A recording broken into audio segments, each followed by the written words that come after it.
Hello and welcome to the Three Questions podcast, where we dive deep into the world of wealth management and connect you with industry experts. I'm your host, Wayne Baxter, Senior Executive Manager at One Capital Management. Now, is your business fostering a productive culture, retaining top talent, and mitigating risks that can cost businesses dearly? No? Well, why is that? Well, let's stay tuned, because today our topic is the three questions business owners and C-suite executives should ask about managing their HR department. Thank you for taking time to check us out. And if you enjoy this episode of the Three Questions podcast, please consider liking this video and subscribing to our podcast and YouTube channels. Today, we're exploring the three questions business owners and C-suite executives should ask about managing their HR department. Now, according to Gallup, poor HR practices lead to an estimated $550 billion with a B in annual U.S. productivity losses from employee turnover alone.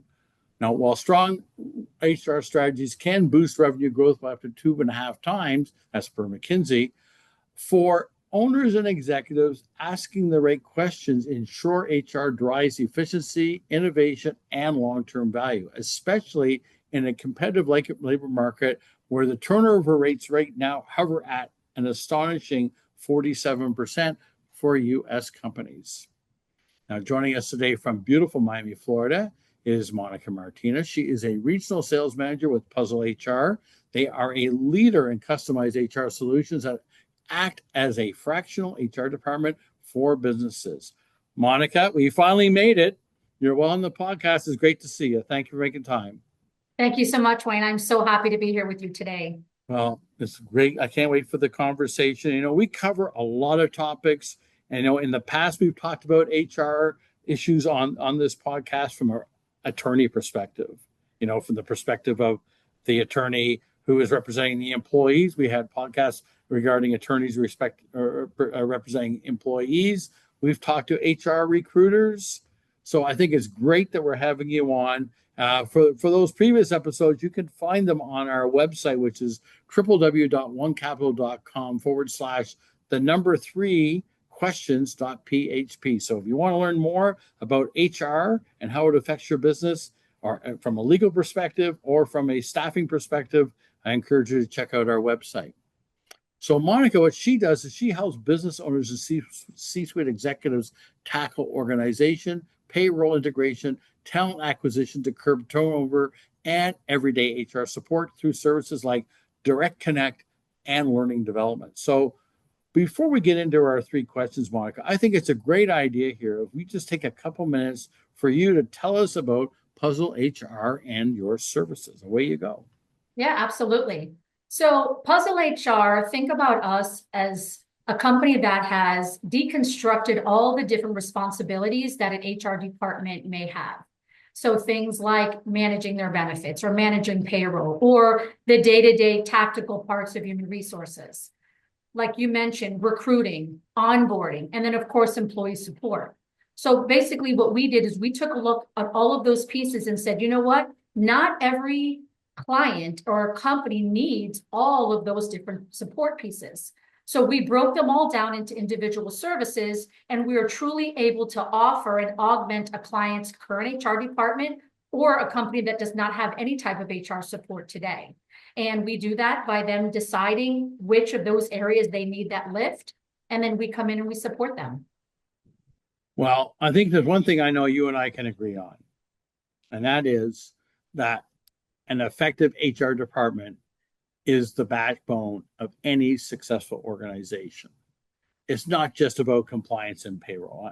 I'm sure you and I, we may differ on some things, like who our favorite football team is, by the way, but go Rams. But I think you'll agree with me on that.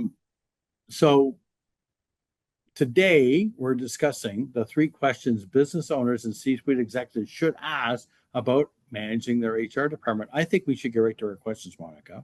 Let's do it. Question number one.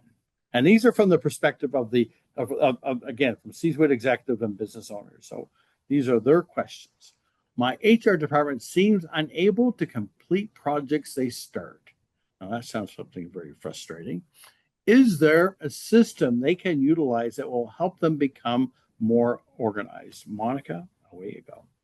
Yeah, I think, there's HR departments tend to wear a lot of different hats. Mhm. And when you're an HR manager and you're dealing with things like having to interview candidates, right? And selection and dealing sometimes with payroll or benefits or all the questions that come from all the employees, it could be challenging to really develop some strategic ways to help manage what they have going on. So think about things like maybe having to update a handbook or having to, redevelop performance management solutions or compensation surveys. Those are things that have to get done, but the HR department doesn't have enough support or oftentimes not enough time or bandwidth.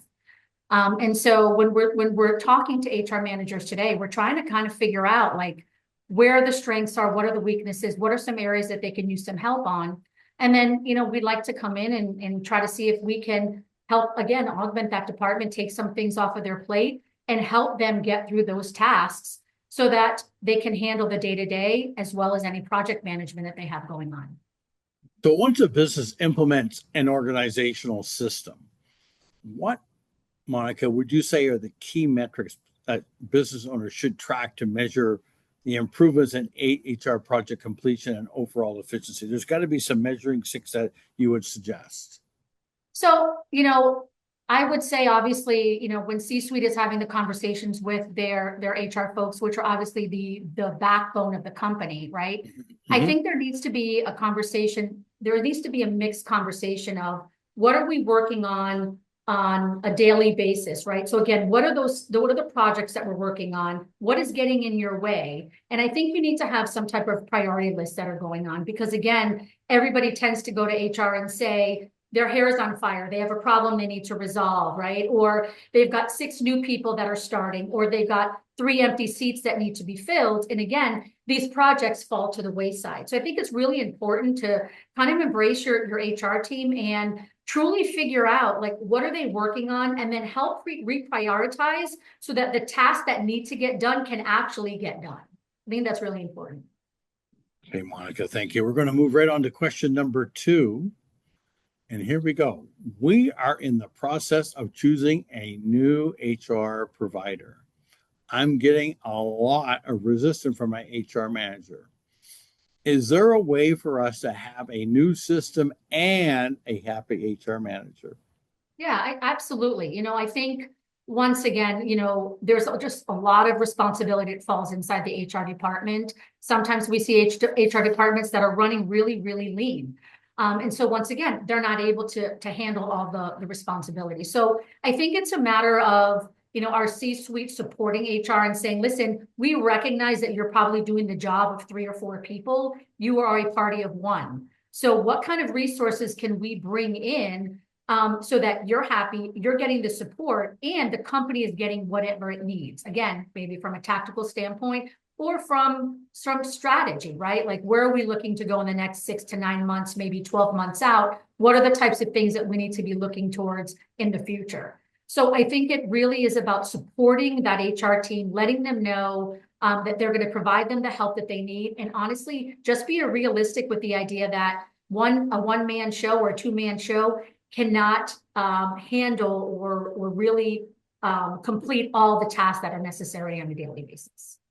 So how, thinking about it now, again, going through this process, how can executives involve the HR team in the payroll provider transition to minimize resistance and ultimately ensure a smooth rollout? So there's got to be some kind of integration there. And again, I think we all know this goes back to like forever, change is hard. People hate change. So how do you merge them or get them to work together? Again, I think, what HR needs to be a seat at the table. They are such an important asset in helping the company move forward and, establishing, what the goals are going to look like and just strategic alignment. So our HR people, they know the payroll providers, they know, what it takes and what the company needs are in terms of that type of support. So I think it's really just bringing them in, having a discussion and saying, we're debating on making a switch. We want your input. What kind of experience do you have in working with these type of payroll providers? And again, I think that, it's about valuing their opinion, and respecting, what their input is in that decision-making process. Joining us today from beautiful Miami, Florida is Monica Martinez. She's a regional sales manager with Puzzle HR. And we're going to move right on to question number 3. We seem to have a higher than normal employee turnover. It's affecting our culture and productivity. Where do we start to address this issue? Couldn't think of a better question than for you. For this one's perfect for you, Monica. Away you go. That is a great question. So, I think a lot of times we don't recognize, where the culture starts, right? So it does start at our C-suite and it trickles down to our leaders and down to the regular employees, and culture is most important, right? But it also starts with, what kind of positions are you hiring for, right? It's about the talent strategy conversation, and what type of seats are we looking to fill? What kind of specifications and qualifications do those people need to have? So it starts with knowing and understanding how to look for talent, how to identify good talent. Then we have onboarding and bringing those employees on and offering a world-class onboarding experience so that those employees feel welcome. And so I think if you have a good hiring strategy, you have a strong onboarding process, you welcome people into the organization, you're communicating your brand, your mission, your vision, your values, all of those things, that contributes to a healthy culture. And so from there, if those pieces are right, that can help with your turnover, right? Like turnover mitigation strategies, having conversations about succession planning, career laddering, all of those pieces come together, and for lack of a better word, bringing those puzzle pieces together. But those are all things that need to be done or can be done to help mitigate, that turnover and really foster good work environment and people that want to stay for the long haul. So after you put this all in place, Monica, do you use culture audits or employee engagement programs as to help owners implement or rebuild and improve productivity and try to create a positive workplace? What's sort of after everything's been implemented, how do you move on from there? Yeah, that's a great question. And honestly, there are tons of surveys. We do have an engagement survey that we can launch for our clients, and it is a great way to give feedback. And I think it goes without saying, but if once the feedback is received, you've got to take action and put a plan together. So, it's important to review all the pieces, all the questions that came through. And again, we're looking at everything from compensation to culture to training, all of those things. And then once those results come back, we sit with our C-suite leaders and our HR department and say, hey, here's what came back. And by the way, these are the things that you're doing great. However, here are some of the areas that I think we need to work on. And then from there, we put a plan together, add it to a calendar of service, talk about how we're going to execute some of those things. And, hopefully that's going to contribute to a healthier culture and people that are going to want to stay longer term. We're zipping right through the year 2025 here. Seems like it just started and now we're coming into the fall. What's one trend you're seeing? I want to speak specifically in the HR management space that business owners should prepare for. We're moving on almost thinking about 2026 now, if you can believe it. And how do fractional HR solutions help them as they move forward and stay ahead of the game? So, we're a little bit different. So as I mentioned, we are HR as a service. We're the humans executing human resources. And so we bring a little bit of a different twist to this. We're not a payroll provider. We're not a PEO or an ASO provider. Right. So we are truly able to have, I would say, more of, consultative conversations with clients regarding, the payroll provider that they're looking at, or their benefits broker, or any of those pieces that affect their employees. And so having those conversations, I think, every year you see companies that are evaluating these pieces, payroll, benefits, their 401k providers. Those are things that, as part of a company, you should be reviewing and making sure that you're working with the right company and offering, the right solutions. And so we truly sit down, again, with our HR folks in C-suite, and we have lots of expertise, and we're able to kind of help them, decipher, like, are they working with the best providers, and what are some of the things they can be looking at. But yeah, that's kind of a part of what we do on a daily basis when we're working with our clients. Okay, Monica, you're an expert. Like, you have a lot of experience in helping business owners optimize their HR department. So with that in mind, what's the single most impactful step? This is based on your experience. A C-suite executive can take right now to transform their struggling HR team and turn it into a strategic asset for growth and culture. I'll be honest with you. I think it is so crucial to sit down with the HR department, and the HR department, need to be really honest with all the plates that they're spinning on a daily basis. Because, what I see every single day in speaking to clients is, speaking to maybe a 200-man company that has maybe 2 people in their HR department, and they're wondering again why, those tasks are not being completed. They don't understand why, they're reluctant to make changes in certain areas when it comes to payroll and benefits. And honestly, it's because they just have too much on their plate. They need help. So I think, now is the time coming into the new year. Have a sit down one-to-one conversation, be truly honest about, what they're able to handle, what's overwhelming, talk about what do those strategic initiatives look like, and then formalize a plan to help get them done. And if resources need to be brought in and it makes sense financially, look to bring in those resources, because I think that it's going to pay dividends when you have a strong operating HR department where culture is good, the employees are happy, and you're actually able to just really complete some of those things that have been on the list for a long time.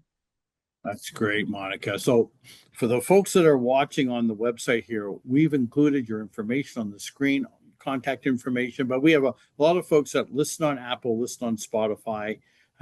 Can't see us on video. And for those folks, if they want to contact you, what is the best way to reach out to you?